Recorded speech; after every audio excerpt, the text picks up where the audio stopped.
Assalamualaikum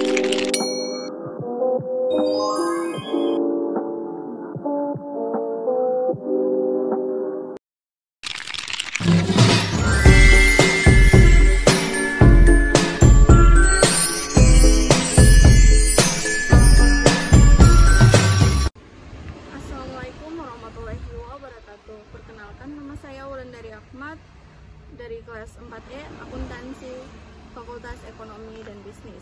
Di sini saya akan menjelaskan tentang apa itu metode etnografi. Jadi, metode etnografi adalah pendekatan penelitian kualitatif yang digunakan untuk memahami budaya, perilaku, dan pengalaman suatu kelompok atau komunitas dalam konteks alami mereka. Metode ini berasal dari antropologi dan menekankan pengamatan langsung serta interaksi dengan partisipan dalam jangka waktu tertentu. Ciri-ciri metode etnografi yang pertama yaitu pengamatan partisipan.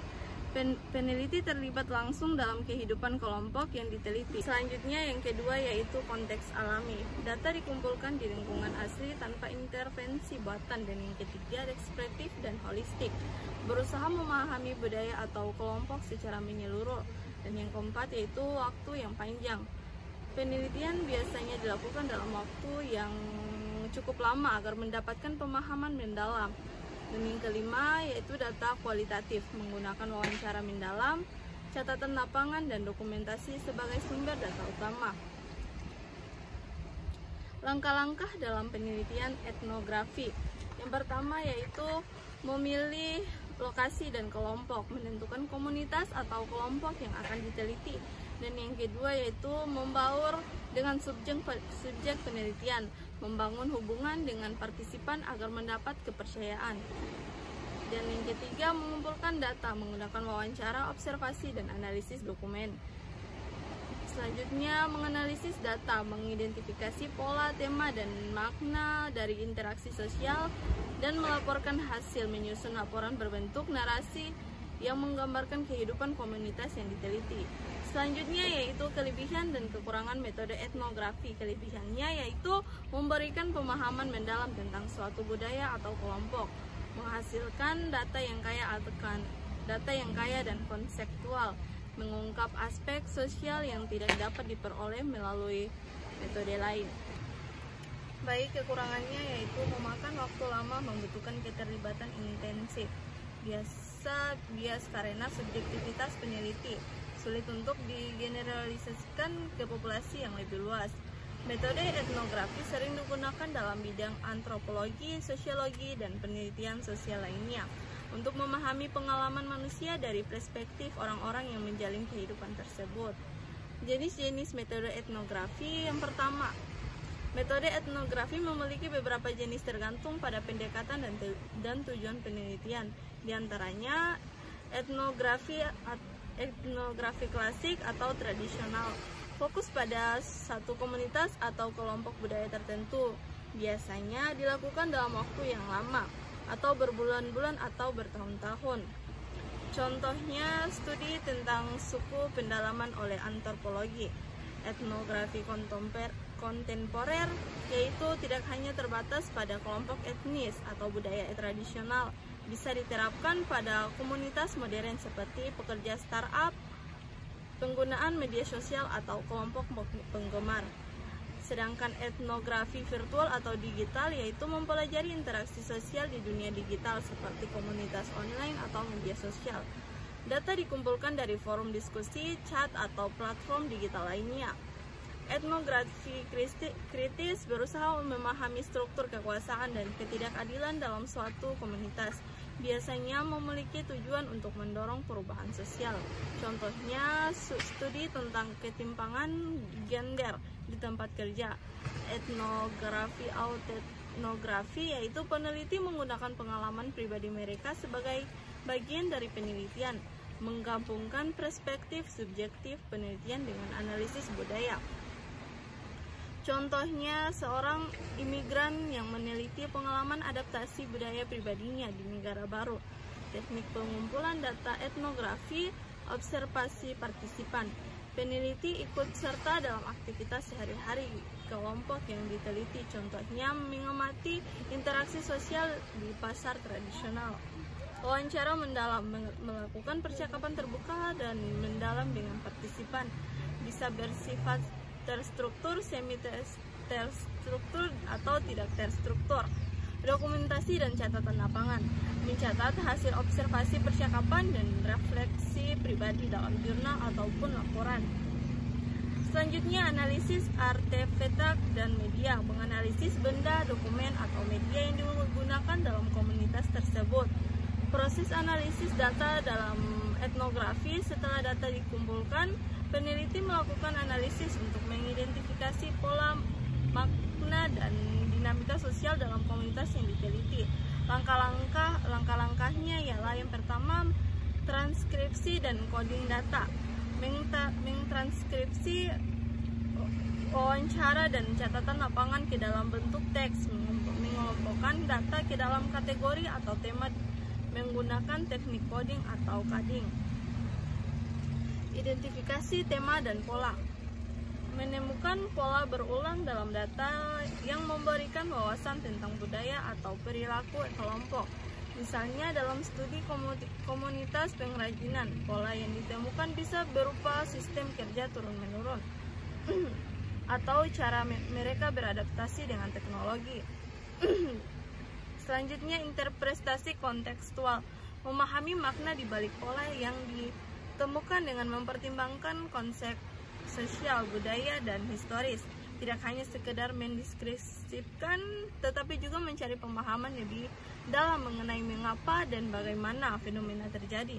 Refleksi dan validasi, mengonfirmasi hasil dengan partisipan atau member checking untuk memastikan interpretasi sesuai dengan pengalaman mereka. Bisa juga menggunakan triangulasi data, yaitu membandingkan hasil dari berbagai sumber atau observasi wawancara dokumen untuk meningkatkan validitas. Penyusunan laporan etnografi, hasil penelitian disusun dalam bentuk narasi yang kaya mendalam. Laporan biasanya berisi deskripsi latar, kisah dari partisipan, serta interpretasi dari peneliti. Tantangan dalam penelitian etnografi yaitu meskipun metode ini memberikan wawasan mendalam, ada beberapa tantangan yang dihadapi oleh peneliti. Akses ke komunitas, beberapa komunitas tertutup atau tidak mudah menerima orang luar. Dibutuhkan waktu dan usaha membangun kepercayaan. Bias peneliti, subjektivitas peneliti bisa mempengaruhi cara mereka menginterpretasi data. Oleh karena itu, refleksi diri sangat penting dalam etnografi. Selanjutnya yaitu waktu dan sumber daya. Peneliti etnografi biasanya memakan waktu lama dan membutuhkan komitmen tinggi. Etika penelitian harus menjaga privasi dan menghormati nilai-nilai komunitas yang diteliti. Perlu mendapatkan izin dari partisipan sebelum mengumpulkan data atau mempublikasikan temuan. Contohnya peneliti etnografi, studi budaya masyarakat suku Baduy, mengamati cara hidup, sistem kepercayaan, dan adaptasi mereka terhadap modernisasi. Etnografi di perusahaan startup, menganalisis dinamika kerja, komunikasi, dan budaya perusahaan di lingkungan startup teknologi. Etnografi digital yaitu studi komunitas games online, mengamati interaksi sosial di dalam game, budaya kompetisi, dan pembentukan identitas digital. Dengan pendekatan yang mendalam dan holistik, metode etnografi memberikan wawasan yang kaya tentang kehidupan sosial manusia dalam konteks.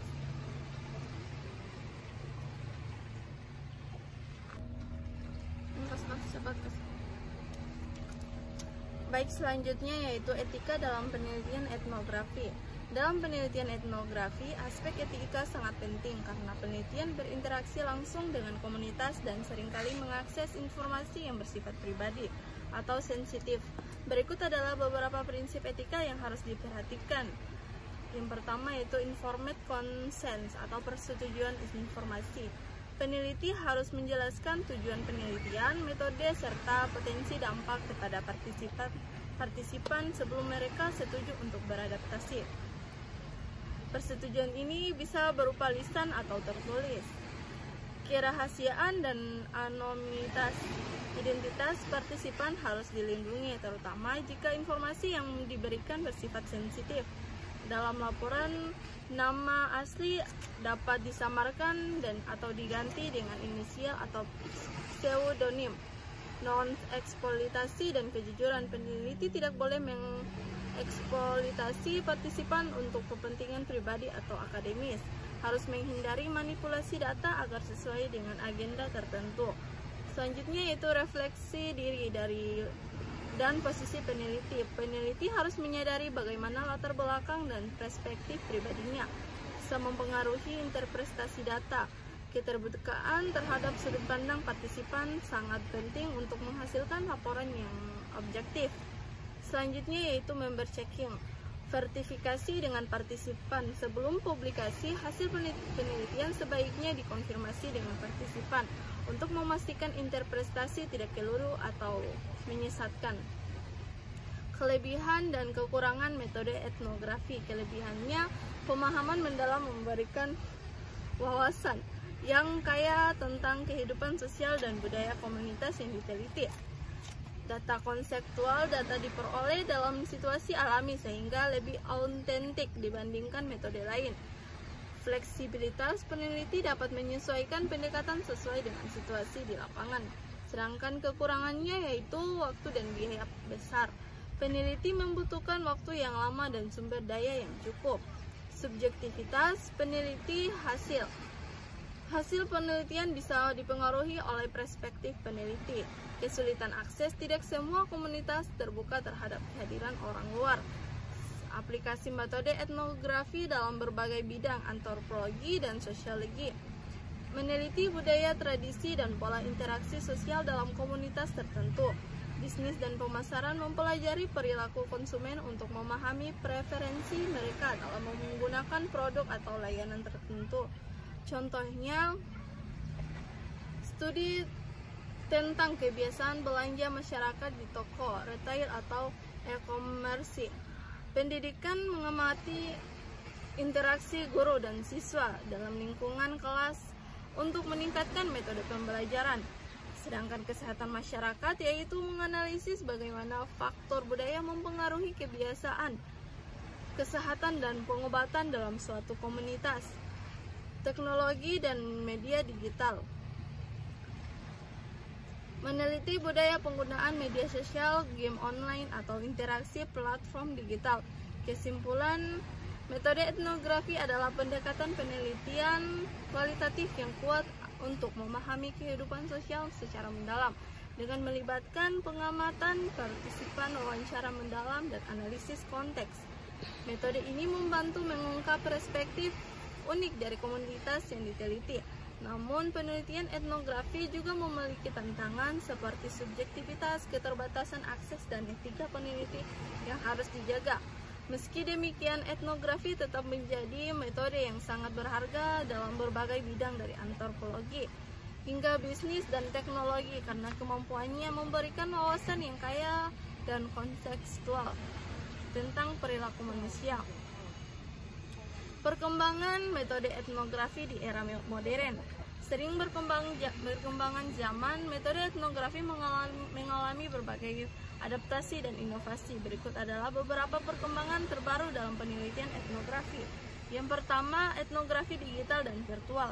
Dengan semakin luasnya penggunaan internet dan media sosial, etnografi kini tidak hanya terbatas pada observasi langsung di dunia nyata, tetapi juga di dunia digital. Etnografi virtual meneliti interaksi sosial di platform online seperti forum, media sosial, dan game online. Etnografi atau internet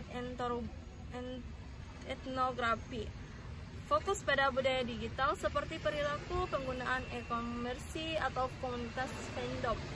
Contohnya studi tentang budaya streaming di Twitch dan YouTube. Analisis pola komunikasi dalam komunitas Facebook atau Reddit. Yang kedua yaitu etnografi multisitus. Berbeda dari etnografi klasik yang berfokus pada satu komunitas atau lokasi, etnografi multi situs mengamati fenomena yang tersebar di berbagai tempat, cocok untuk peneliti global seperti migrasi, jaringan bisnis internasional, atau fenomena transnasional. Contohnya, studi tentang diaspora suatu etnis yang tersebar di berbagai negara. Dan yang ketiga yaitu etnografi kolaboratif. Dalam pendekatan ini, partisipan tidak hanya menjadi objek penelitian, tetapi juga berkontribusi dalam analisis dan penyajian data. Penelitian bekerja sama dengan komunitas untuk memastikan penelitian memberikan manfaat langsung bagi mereka. Contoh, penelitian tentang petani lokal yang melibatkan mereka dalam proses analisis dan penyampaian hasil. Dan yang keempat yaitu etnografi cepat. Etnografi dalam desain dan user experience atau UX research. Dalam dunia bisnis dan teknologi, metode etnografi digunakan untuk memahami bagaimana penggunaan berinteraksi dengan produk atau layanan, menggunakan dalam desain produk, layanan pelanggan, dan strategi pemasaran. Contohnya, perusahaan teknologi melakukan observasi terhadap cara pengguna berinteraksi dengan aplikasi untuk meningkatkan pengalaman pengguna atau UX. Dan yang keenam yaitu penggunaan AI dan Big Data dalam etnografi. Dengan berkembangnya kecerdasan buatan AI dan analisis Big Data, penelitian etnografi kini dapat diperkaya dengan data kuantitatif. AI dapat membantu dalam analisis pola komunikasi, sistemin penggunaan, dan tren budaya di media sosial. Contohnya, studi tentang bagaimana algoritma TikTok mempengaruhi tren budaya digital. Oke, baik, jadi kesimpulannya dari metode etnografi adalah metode etnografi tetap relevan berkembang di berbagai bidang, dari antropologi hingga bisnis dan teknologi. Pendekatan ini memberikan pemahaman mendalam tentang budaya, perilaku, dan interaksi sosial dalam konteks alami. Baik, itu saja yang dapat saya sampaikan dalam video kali ini. Lebih dan kurangnya saya mohon maaf. Billahi taufiq wal hidayah. Wassalamualaikum warahmatullahi wabarakatuh. Bye-bye.